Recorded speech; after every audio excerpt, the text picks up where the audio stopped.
जिस व्यक्ति के दांत में दर्द होता है उसको लगता है कि जिन लोगों के दांत सही है वो लोग खुश होंगे। दांत के सही होने से खुशी का कोई संबंध नहीं है। जिसके दांत में दर्द होता है उसको लगता है जिसके दांत सही है वो लोग खुश होंगे। मैं क्लियर करूं कि दांत में दर्द ना होने का खुशी से कोई संबंध नहीं है। बहुत सारे लोगों के दांत में दर्द नहीं होता, इसके बावजूद भी वो दुखी है। तो दांत में दर्द होने से दुख का और दर्द ना होने से सुख का कोई संबंध नहीं है।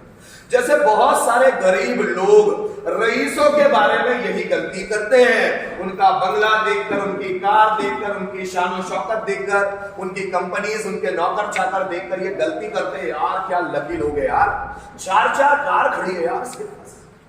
लेकिन शायद आप उसके इंटरनल फ्रस्ट्रेशन नहीं देख पाएंगे, उसकी अंदर की जलन नहीं देख पाएंगे, उसके अंदर का कंपैरिजन नहीं देख पाएंगे, वो कितना लोगों से कॉम्पीट करता है ये नहीं देख पाएंगे। अंदर की चीजें कोई नहीं देख पाता, लोग बाहर की चीजों को देखकर कैलकुलेशन करने की कोशिश करते हैं। आप समझ रहे हैं?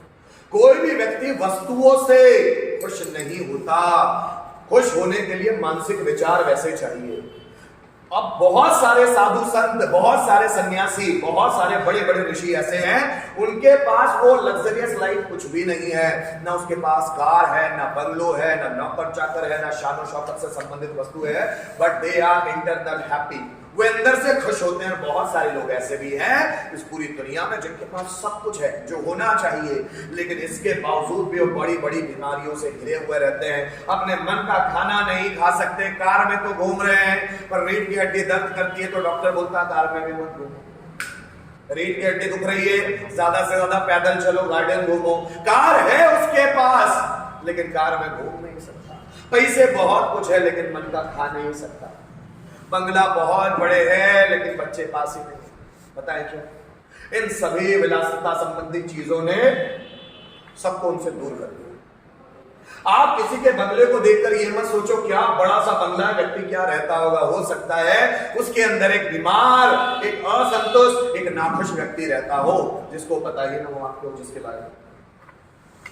अभी मैं बीच बीच में देख रहा था, मैं किसी स्पीकर का नाम नहीं लूंगा, बहुत बड़े मोटिवेशनल स्पीकर है, दुनिया के नंबर 1 मोटिवेशनल स्पीकर कहलाते हैं, भारत के तो नंबर 1 कहलाते हैं। 2020 में वो फ्रस्ट्रेशन के दौर से गुजर रहे थे, बहुत फ्रस्ट्रेशन, लेकिन वो लोगों को मोटिवेट करते हैं।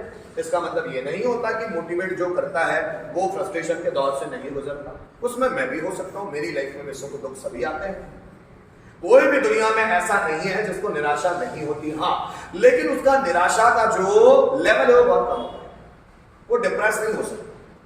निराशा का जो स्तर है वो कम हो सकता है कि वो निराशा से जल्दी ही उबर सकता है, 1-2 दिन में, 3 दिन में उबर सकता है। जिसका अंदर से जो रेजिस्टेंस पावर है वो बहुत ज्यादा है चीजों के बारे में, वो समझ सकता है इन चीजों को कि जाने तो जिंदगी में सुख दुख लगा रहता है। आप बड़े बड़े लोगों को देखकर ये जज मत कर लेना यार मुझे इनकी जगह जाना है। अगर आपको ईश्वर उस जगह पहुंचा दे तो आप उससे अच्छा मौत मांगोगे कि प्रभु कहां किस जगह पहुंच गया मैं। पहले एक अशोक श्राफ, एक मराठी एक्टर है, उनका एक सीरियल चलता था टीवी पर, मैं जब छोटा था, शायद आप लोगों ने कभी नहीं देखा होगा। उसमें क्या होता है कि असमय अशोक श्राफ की मौत हो जाती है, उस एक्टर की उस सीरियल में मौत हो जाती है। अब यमराज उसको लेकर जाता है यमलोक।